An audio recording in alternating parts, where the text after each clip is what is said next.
Hi, I'm here to talk to you about the Mammoth minizine, for lack of a better word. So like your standard minizine, oops, that's upside down. It's made from one sheet of paper. So here is a spiral minizine, which flips around. So here's Tyler Perry. Here's some people talking about Tyler Perry. See how it changes direction. This is also from one single-sided sheet of A4 paper, which is 8.5/11 or office copy paper, for those of us who don't use the A4 designation. Unlike the other kinds of minizines, the Mammoth minizine is two-sided. So you've got, when you're copying it, you'll be using this side and this side. And it will open in a way that's a little unconventional, but is very, very logical. So you go here, here, here, here, hold it up, your ironic statement on the back. We're doing a swap in these for a group in SwapBot, and wanted to make sure everybody understood how they work. So here's my example. Here's my first one. What would you do if you weighed 12,000 pounds? And it's a political magazine because it's election season in the US and I'm going crazy. So here's, it reads this way, so left to right, drop down, and then goes down. And then I see it as going from here to here, but you know, some people might read it from here to here. You just have to make sure the flow is clear. And then hold up the way it was, and the back, again, your ironic statement. This is Olivia McConnell, who's a kid in South Carolina who campaigned to get the mammoth declared the state symbol for fossils for South Carolina. So you take your A4 piece of paper, fold it in half. Matching corners is important because you want alignment to happen. Some people use a bone folder. I don't happen to have one. Probably should get one, but I'll just use my fingernail to crease it. And you fold it in half the opposite direction.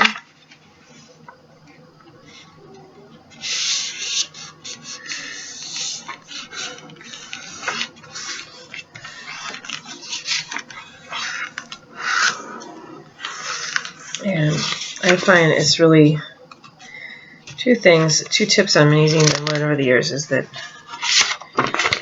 folding it the opposite way can really help to seat the paper correctly so you can play with flipping around, because if you make some of the more complicated ones, like the accordion minizine, sometimes you have to change the way you thought you've been folding it.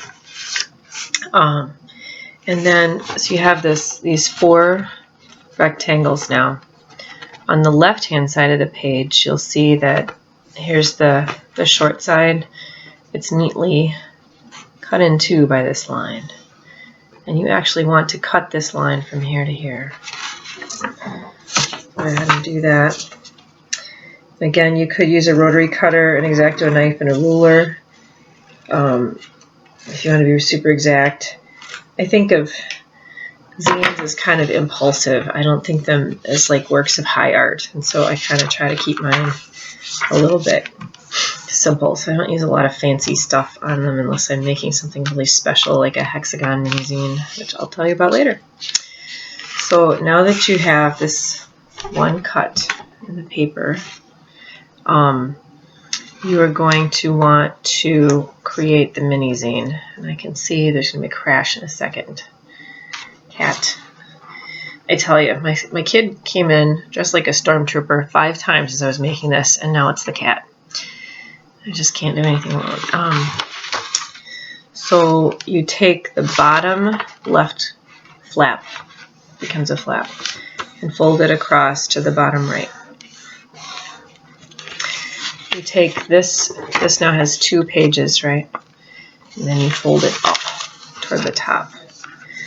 So now you have a book, it looks like a book, that's on the horizontal, and this part has 3 pages, and this part, like a cover, has 1 page. You close that up,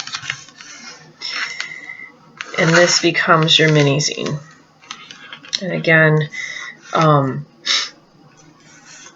I feel like, having done a few of these, the most natural way for this to open, like this, your cover. Then you read from left to right here, at least if you're in the left to right reading world. If you're in Japan, you can probably read it a different way. And then you read down across, fold it back up. So you fold it back exactly the way you had it to begin with. And then flip it over, and there's your, if you're like me, I kind of like ironic twists at the end of a story, so that's how I use this one. I think this one is a really good vehicle for that twist, because you have to search for it. I recommend for this one having the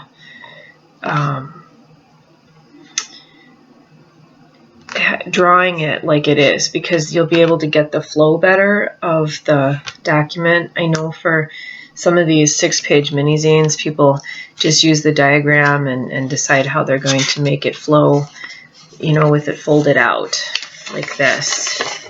And I just think that for me, it's hard for me to keep track of what's going on and how the flow is working if I do it that way. I do make a lot of mistakes when I do these, or I decide to change things. You can see that there were 2 versions of Donald Trump here, and 2 versions of Andrew Jackson. So I had to move Olivia. And maybe there were 2 versions of Olivia. Yeah, there were. So I kind of make one at first to get the flow right, and then I sort of decide what I'm going to do with the mini zine. One other hint, because this one, when you put it in the copier, you're going to have to get it exactly right. You have to pay attention. Like, if you photocopy one side this way, you're going to have to make sure that you photocopy the other side that way. So you have to pay really close attention, because otherwise the flow will not work, because you'll have one piece of one side that's upside down. You could also feed it through the photocopier if you have a self-feeder, and then it'll come out okay, but you run the risk of hurting this edge. So you might want to tape this edge down if you're doing that, and just run the risk that you'll see a little tape there in the final product. And then the other hint I have for this is I have trouble using white space, leaving enough white space on my edges. And I think that's something else that really is important when you're making a mini zine, so that you get plenty, you get a generous amount of white space, so that you are able to not run things into the fold. I was going to try to find an example of that. So here's one where I drew an edge for myself so that I didn't do that.